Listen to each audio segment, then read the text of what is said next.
Hello students, welcome all of you. पिछले lecture में हमने सेक्शन ए में जो गैसों का परिवहन वाला चैप्टर है या श्वसन की कार्यकी को कंप्लीट किया था। अब नेक्स्ट चैप्टर हम यहाँ पर स्टार्ट कर रहे हैं, चैप्टर नंबर 5 उत्सर्जन की कार्यकी। इसमें सबसे पहले उत्सर्जन क्या होता है। हमारी बॉडी के अंदर सेल्स में उपापचयी क्रियाओं के अंदर अनेक अपशिष्ट पदार्थ बनते हैं। उन अपशिष्ट पदार्थों को शरीर से बाहर निकालने की क्रिया उत्सर्जन कहलाती है। हमारे अंदर जो उत्सर्जन पाया जा रहा है, जो उत्सर्जन का टाइप है, वो होता है, हम यूरियोटेलिक टाइप के ऑर्गेनिज्म होते हैं, यूरियोटेलिक टाइप के प्राणी होते हैं। यानी हमारे द्वारा किसका उत्सर्जन किया जाता है? यूरिया का उत्सर्जन हमारे द्वारा किया जाता है, इसलिए यूरियोटेलिक टाइप के हम ऑर्गेनिज्म हैं। और हमारे उत्सर्जन तंत्र जो है उसके अंदर प्रमुख संरचना किडनी होती है। किडनी या वृक्क हमारे उत्सर्जन तंत्र की प्रमुख स्ट्रक्चर है, प्रमुख संरचना है। अब एक बार हम उत्सर्जन तंत्र को एक डायग्राम के थ्रू समझेंगे, फिर उसके बाद किडनी की स्ट्रक्चर को ब्रीफली में इसके अंदर देखेंगे, और किडनी की भी स्ट्रक्चरल और फंक्शनल यूनिट नेफ्रॉन है, उसकी स्ट्रक्चर को हम समझेंगे। तो सबसे पहले जो उत्सर्जन हमारा तंत्र पाया जा रहा है, उस उत्सर्जन तंत्र के अंदर दो तो ट्यूब लाइक स्ट्रक्चर,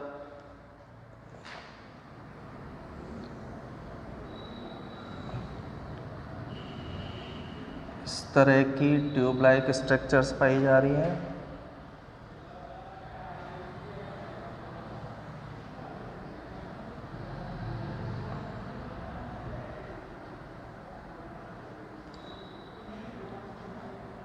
इसके बाद दो वीन शेप्ड किडनी यहाँ पर प्रेजेंट होगी।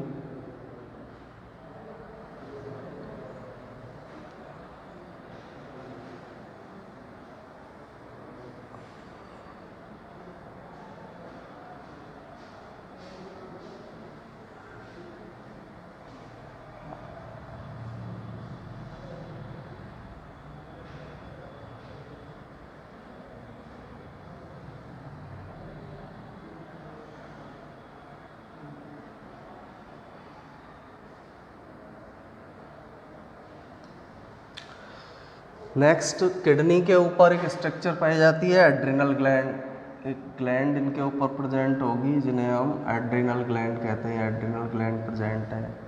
किडनी से नीचे जो यूरिन को लेकर आएगी स्ट्रक्चर यूरेटर, यूरिन को नीचे लाने वाली जो स्ट्रक्चर है उसे बोला जाता है यूरेटर। ये यूरेटर है, मूत्र नलिकाएं हैं। यूरेटर नीचे की साइड जुड़ी रहती है एक सैक लाइक स्ट्रक्चर से, जिसे हम मूत्राशय कहते हैं।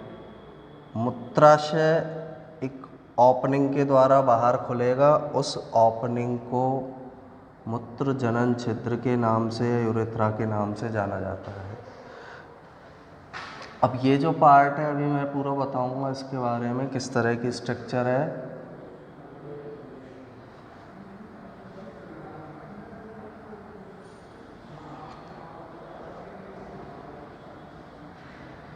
तो ये उत्सर्जन तंत्र का डायग्राम है। इसके अंदर प्रमुख भाग कौन से हैं? किडनी या वृक्क, ये किडनी, वृक्क भी इन्हें बोला जा सकता है। ये एड्रिनल ग्लैंड है, किडनी के ऊपर पाई जाने वाली जो ग्लैंड होती है, अंतःस्रावी ग्रंथि, एड्रिनल ग्लैंड। थर्ड, ये वाला जो पार्ट हमको दिखाई दे रहा है, ये हिस्सा है रीनल वीन। रीनल वीन या शिरा, ये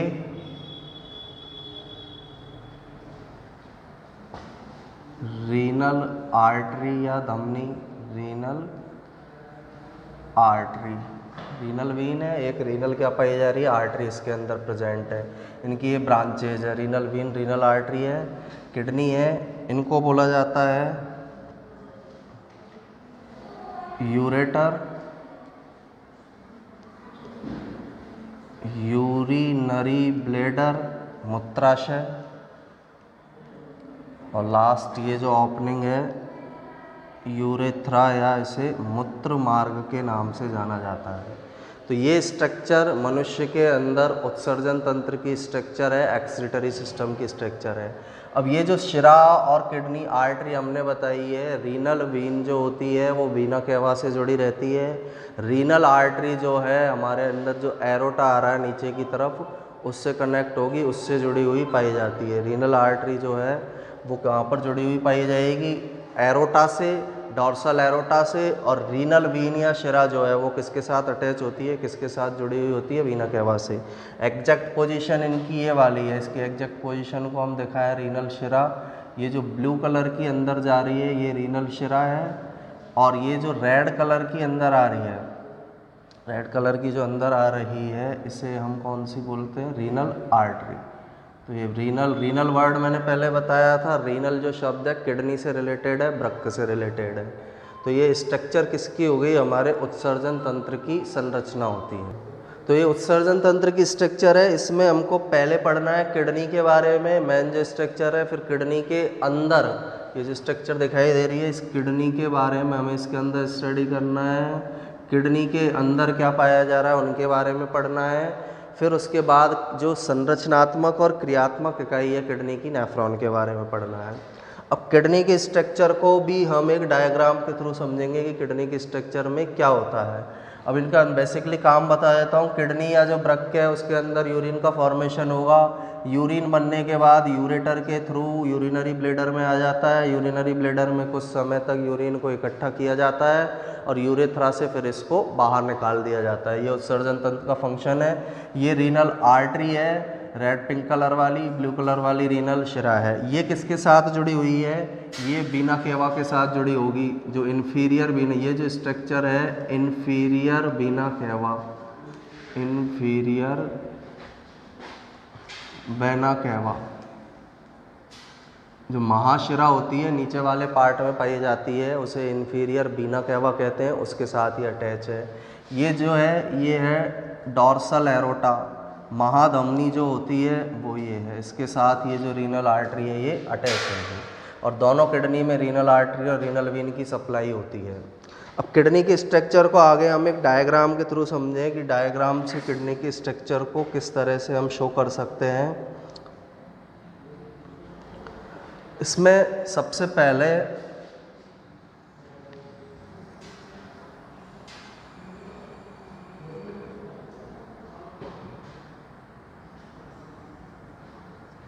ये किडनी या वृक्क की स्ट्रक्चर है। इसमें कौन कौन से भाग पाए जा रहे हैं? सबसे फर्स्ट तो जो आउटर पार्ट किडनी का होता है उसे कॉर्टेक्स कहा जाता है। अंदर वाला जो पार्ट होगा उसे मेडुला कहा जाएगा। पहले मैं मेडुला को ड्रॉ कर रहा हूँ, फिर मैं कॉर्टेक्स के बारे में बताऊँगा। ये जो भाग बना रहे हैं हम, ये किडनी का मेडुला वाला भाग है।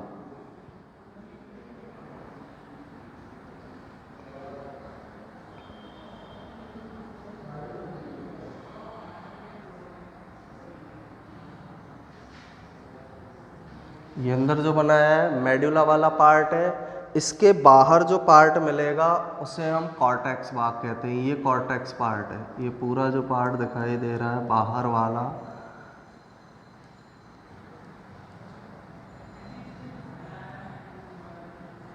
इस भाग को कॉर्टेक्स कहा जाता है। ये जो हिस्सा है इसे कॉर्टेक्स कहा जाता है। ये आउटर पार्ट कॉर्टेक्स और इनर पार्ट जो है किडनी का वो मेडुला कहलाता है। इस तरह से आउटर पार्ट पाया जा रहा है। अब कॉर्टेक्स वाला भाग मेडुला में अंदर की ओर धंसा रहता है, यानी ये जो कॉर्टेक्स भाग है मेडुला में इस तरह से अंदर की ओर धंसा रहेगा। ये जो कॉर्टेक्स वाला हिस्सा है मेडुला में अंदर की ओर धंसा हुआ पाया जाता है। इस तरह से अंदर धंसा रहता है।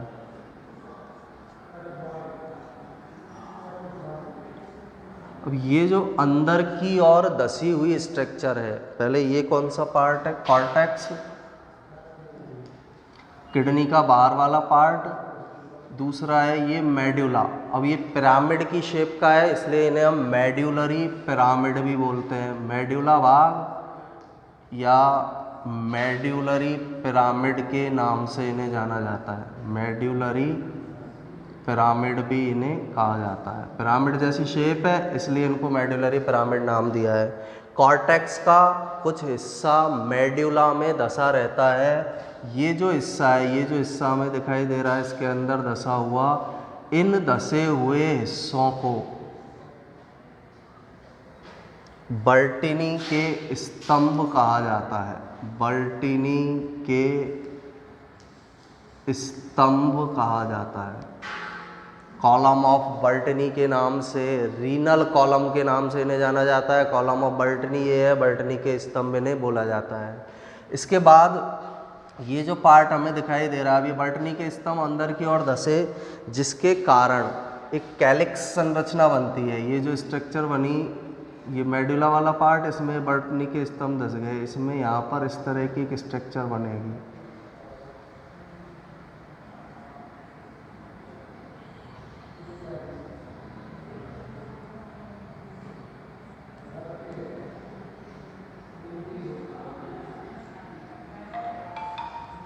इस तरह की जो स्ट्रक्चर बन रही है, यहाँ पर जो कॉलम होंगे, यहाँ जो ये स्थान है, ये जो गैप हमें दिखाई दे रहा है, इस गैप को कैलिक्स कहते हैं। ये जो गैप है, इस गैप को बोला जाता है कैलिक्स। यानी सिंपल सा ये कॉर्टेक्स भाग बाहर वाला पार्ट, मेडुला भाग बीच अंदर वाला पार्ट। मेडुला पार्ट पिरामिड के समान है इसलिए मेडुलरी पिरामिड कहा। कॉर्टेक्स पार्ट मेडुला में अंदर की ओर धसा रहता है। अंदर की ओर धसी हुई जो कॉर्टेक्स की स्ट्रक्चर होगी बर्टनी के स्तंभ कहलाएंगे।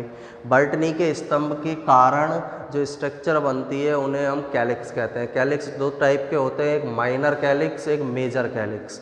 छोटे वाले जो होंगे माइनर, बड़े वाले जो होंगे उन्हें मेजर कैलिक्स कहा जाता है। ये पूरी इसकी स्ट्रक्चर हो गई। इसके बाद ये जो भाग अंदर की ओर धसा हुआ किडनी का हमें दिखाई दे रहा है, ये हिस्सा जो अंदर की ओर धसा हुआ है, इस हिस्से को हाइलम कहा जाता है। ये जो अंदर की ओर धसा हुआ हिस्सा है, इस हिस्से को किस नाम से जाना जाता है? हाइलम। रीनल हाइलम भी बोल सकते हैं, हाइलम इसको कहा जाता है। इस हिस्से से एक तो क्या अंदर इसके अंदर एंटर होगी रीनल आर्टरी,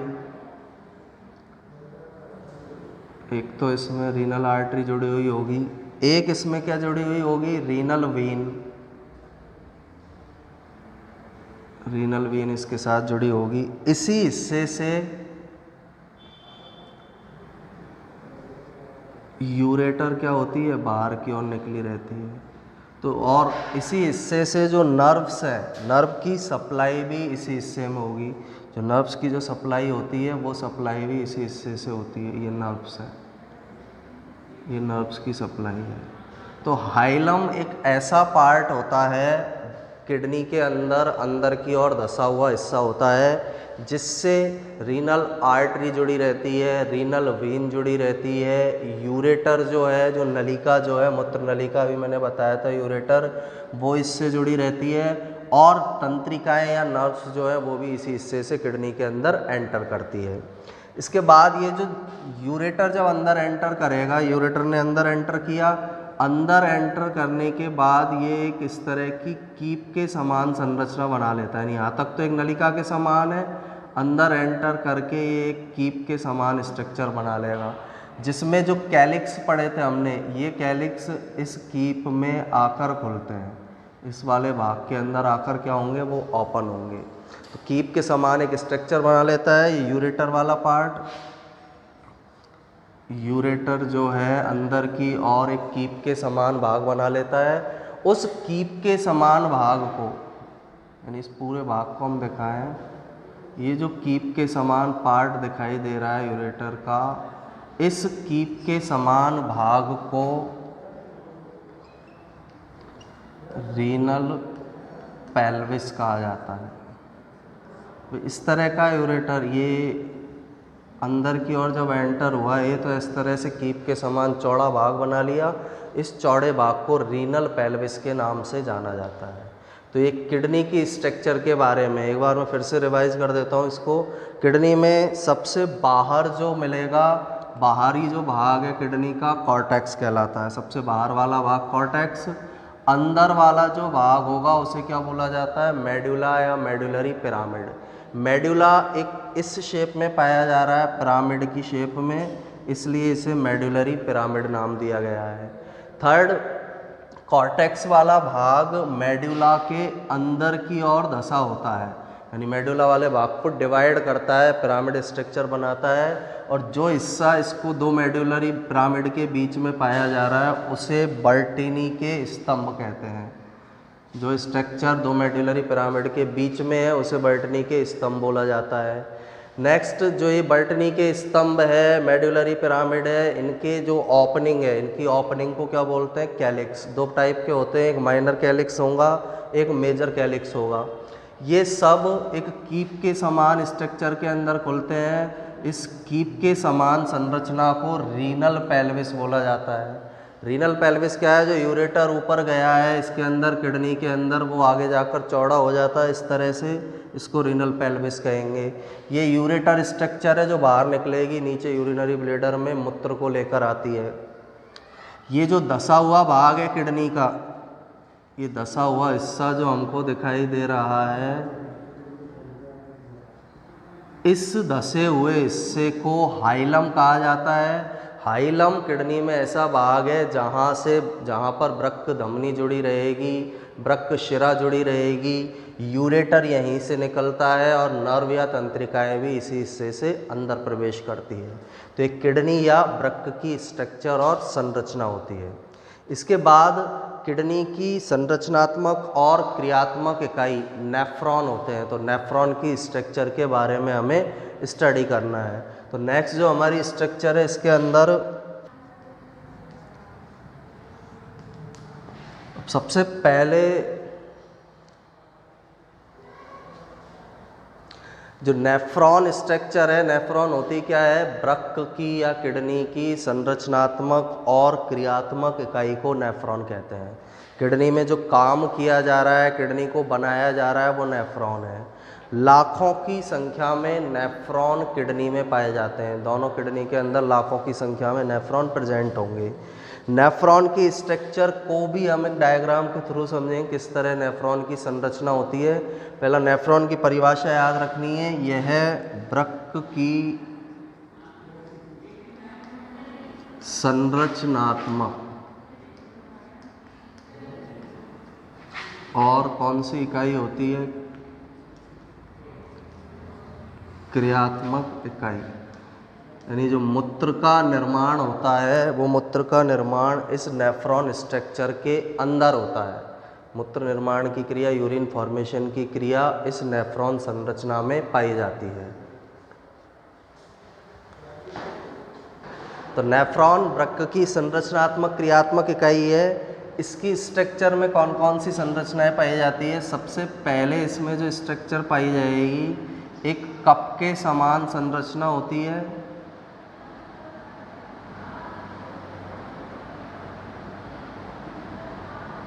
ये जो कप के समान स्ट्रक्चर है, इसे बॉमन कैप्सूल कहते हैं। अभी नामांकन हम एक साथ करेंगे। कप लाइक स्ट्रक्चर जो दिख रही है वो बॉमन कैप्सूल है।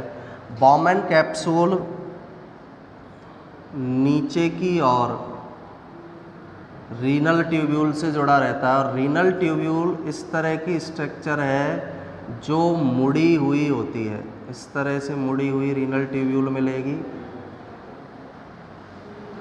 ये रीनल ट्यूब्यूल का पार्ट क्या है, मुड़ा हुआ है। इसका नाम पीसीटी है। अभी मैं नामांकन करूँगा तब बताऊँगा पीसीटी क्यों कहा जाता है। रीनल ट्यूब्यूल नीचे की ओर जाकर, केंद्रीय भाग में जाकर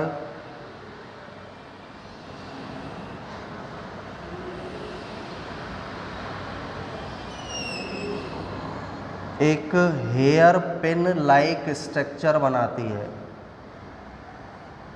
बालों में लगाने की जो पिन होती है, उस तरह की स्ट्रक्चर का फॉर्मेशन इस पीसीटी के द्वारा किया जाएगा, जिसे हेनले का लूप कहते हैं।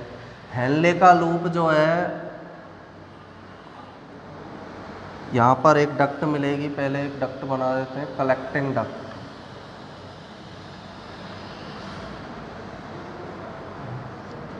तो ये हेनले के लूप की भुजा ऊपर की ओर जाती है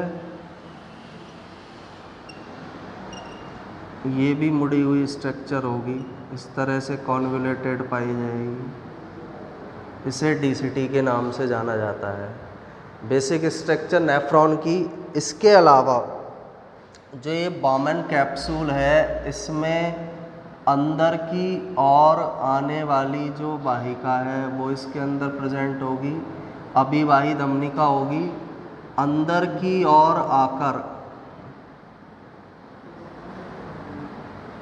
इसके द्वारा केशिकाओं का एक जाल बनाया जाता है और गुच्छा बनाने के बाद ये जो वाहिका है बाहर की तरफ इस तरह से निकल जाती है। अब इसका नामांकन हम करते हैं। ये वाली जो वाहिका अंदर आई है अभिवाही धमनिका कहलाती है। नेफ्रॉन की स्ट्रक्चर में ये अभिवाही धमनिका अंदर की ओर जो आ रही है उसे किस नाम से जाना जाता है? अभिवाही धमनिका। ये अंदर की ओर आई है अभिवाही धमनिका। जो बाहर निकल रही है, बाहर वाली भी बासा रेक्टा से जुड़ी होती है, अभी मैं आगे बताऊंगा। ये जो स्ट्रक्चर है ये है अपवाही धमनिका। बाहर की ओर जो धमनिका निकल रही है उसे बोला जाता है अपवाही धमनिका। अभिवाही धमनिका ने बॉमन कैप्सूल में केशिकाओं का एक गुच्छा बनाया है, कैपिलरीज का एक गुच्छा बनाया है। इस कैपिलरीज के गुच्छे को ग्लोमेरुलस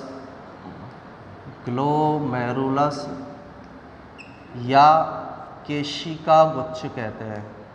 ग्लोमेरुलस या केशिकाओं का गुच्छा है, इसलिए इसे केशिका गुच्छ के नाम से जाना जाता है। ये स्ट्रक्चर जो है हमने बनाई है, ये स्ट्रक्चर कौन सी है? Bowman capsule. बॉमन कैप्सूल प्याले के समान स्ट्रक्चर है, बॉमन कैप्सूल संरचना है ये।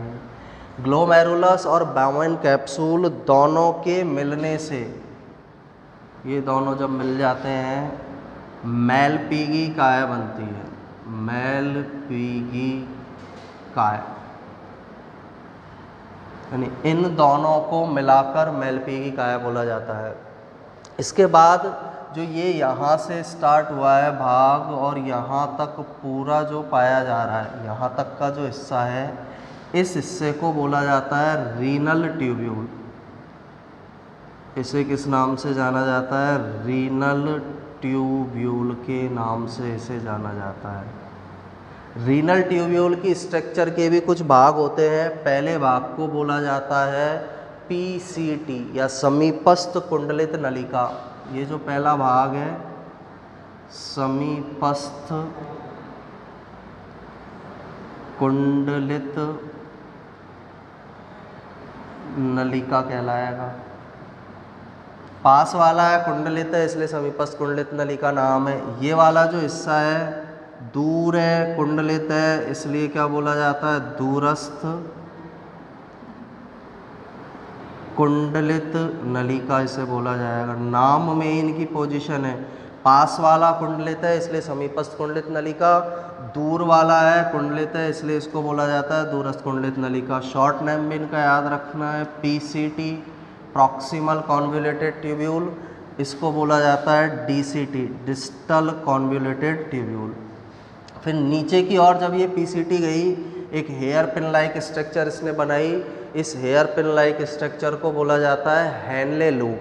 ये जो स्ट्रक्चर दिख रही है नीचे जा रही है यू शेप की, हेयर पिन शेप की, हेनले लूप है। हेनले लूप में दो भुजाएं, नीचे की ओर जो भुजा आ रही है ये भुजा नीचे जा रही है, इसलिए इसको बोला जाएगा अवरोही भुजा। अवरोही भुजा। ये भुजा ऊपर की ओर जा रही है, इसलिए इस भुजा को बोला जाता है आरोही भुजा। नाम के अंदर ये इनकी विशेषता है अवरोही, नीचे की ओर आने वाली भुजा ये अवरोही भुजा, ये ऊपर की ओर जा रही है आरोही भुजा। दोनों के मिलने से जो स्ट्रक्चर बनेगी उसे क्या कहा जाता है? Henle loop. ये हेनले लूप स्ट्रक्चर है। ये जो डक्ट है संग्राहक नलिका, इसे बोला जाता है संग्राहक नलिका। कलेक्टिंग डक्ट बोलते हैं, इसलिए शॉर्ट में इसको हम सीडी बोल सकते हैं। तो ये जो स्ट्रक्चर हमने बनाई है नेफ्रॉन की स्ट्रक्चर है। एक नेफ्रॉन में ये सारे भाग प्रेजेंट होते हैं। मेन जो इसके भाग है, पहला वाला भाग तो कौन सा हो गया, मेलपीगी का है, मेलपीगी बॉडी।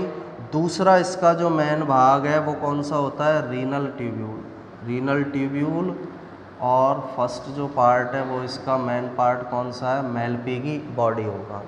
रीनल ट्यूब्यूल के पार्ट कौन कौन से होते हैं, फर्स्ट पार्ट है रीनल ट्यूब्यूल का समीपस्थ कुंडलित नलिका, दूसरा पार्ट है इसका हेनले का लूप, तीसरा पार्ट जो है इसका होता है रीनल ट्यूब्यूल का दूरस्थ कुंडलित नलिका।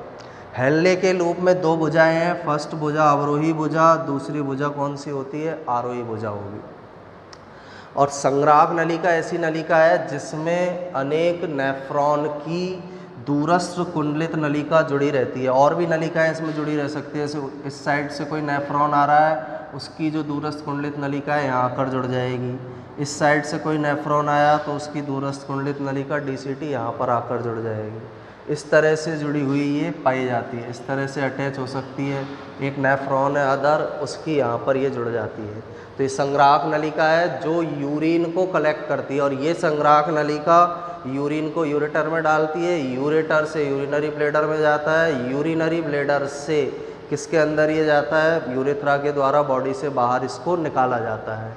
तो नेफ्रॉन की स्ट्रक्चर है, एक बार इसको लास्ट रिवाइज कर लेते हैं, फिर कल लेक्चर में हम मूत्र निर्माण की क्रियाविधि को पढ़ेंगे। सबसे पहला जो नेफ्रॉन की संरचना है, इसके अंदर एक कप के समान या प्याले के समान संरचना मिलती है। उस संरचना को बॉमैन कैप्सूल कहते हैं। ये जो प्याले के समान संरचना दिखाई दे रही है, इस प्याले के समान संरचना को बॉमैन कैप्सूल बोला जाता है। ये बॉमैन कैप्सूल है। बॉमैन कैप्सूल के अंदर अभिवाही धमनिका आती है और केशिकाओं का एक टफ्ट या गुच्छा बना देती है। अभिवाही धमनिका क्या होती है, जो रीनल आर्टरी है उसकी एक ब्रांच होती है, एक शाखा होती है, वो अभिवाही धमनिका इसके अंदर आएगी, केशिकाओं का एक गुच्छा बनाएगी। उस स्ट्रक्चर को ग्लोमेरुलस और केशिका गुच्छ के नाम से जाना जाता है। ग्लोमेरुलस और बॉमैन कैप्सूल दोनों आपस में मिलकर मेलपीगी काय कहलाते हैं। ग्लोमेरुलस, बॉमैन कैप्सूल दोनों आपस में मिलकर मेलपीगी काय कहलाएंगे। अभिवाही धमनिका इसमें ब्लड को लाती है, अपवाही धमनिका इससे ब्लड को कहाँ लेकर जाती है, बाहर लेकर जाती है। तो अभिवाही और अपवाही ये धमनिकाएँ हैं। इसके बाद दूसरा जो भाग है इसकी स्ट्रक्चर का, रीनल ट्यूब्यूल है। रीनल ट्यूब्यूल बॉमैन कैप्सूल के जस्ट नीचे से शुरू होता है ये भाग, और ख़त्म कहाँ पर होता है, संग्राहक नलिका पर ये भाग ख़त्म होगा। यहाँ से यहाँ तक का जो हिस्सा दिखाई दे रहा है रीनल ट्यूब्यूल है। रीनल ट्यूब्यूल का फर्स्ट पार्ट पीसीटी या समीपस्थ कुंडलित नलिका कहलाता है। पास वाला है कुंडलित है, इसलिए इसको ये समीपस्थ कुंडलित नलिका नाम दिया है। दूर वाला भाग दूरस्थ कुंडलित नलिका या डीसीटी कहलाता है, जो संग्राहक नलिका या कलेक्टिंग डक्ट से जुड़ा होगा। पीसीटी जब केंद्रीय भाग में जाती है, अंदर की ओर जाती है, तो एक हेयर पिन लाइक स्ट्रक्चर बनाती है। उस हेयर पिन के समान संरचना को हेनले का लूप कहते हैं।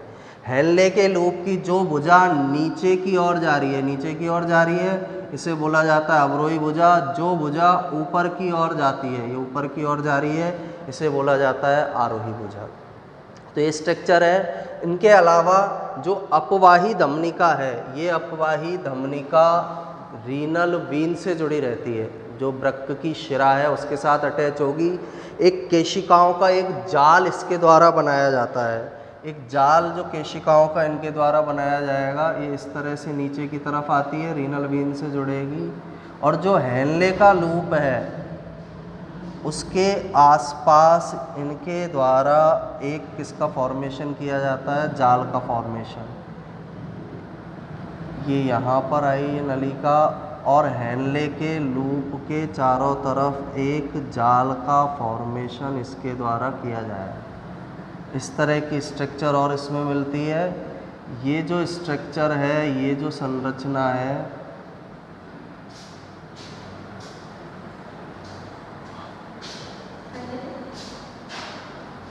ये स्ट्रक्चर बासा रेक्टा कहलाती है। यानी यहाँ से इसका जो संबंध है किससे, हेनले के लूप से। बहुत सारी केशिकाएं इसके अंदर अटैच होगी, जो जब एब्जॉर्प्शन होगा या अवशोषण होगा तो इसमें से एब्जॉर्ब करती है, पदार्थों को इसमें से एब्जॉर्ब करेगी, अवशोषित करेगी। ये जो स्ट्रक्चर हमने बनाई है इसे वासा रेक्टा कहा जाता है। ये संरचना वासा रेक्टा कहलाती है। अवशोषित करने के अंदर ये हेल्प करेगी, किसके साथ जुड़ी रहती है, अपवाही धमनिका से। और लास्ट में जो ये वासा रेक्टा है रीनल वीन के साथ या वृक्क की शिरा के साथ ये जुड़ी हुई पाई जाती है। तो एक नेफ्रॉन जो स्ट्रक्चर है उसकी संरचना है वृक्क की संरचनात्मक और क्रियात्मक इकाई की। इसके बाद कल हम मूत्र निर्माण की क्रियाविधि की स्टडी करेंगे। ये सारे पॉइंट्स हमको याद रखने हैं क्योंकि सारे पार्ट्स वहाँ पर यूज़ में आते हैं। Thank you.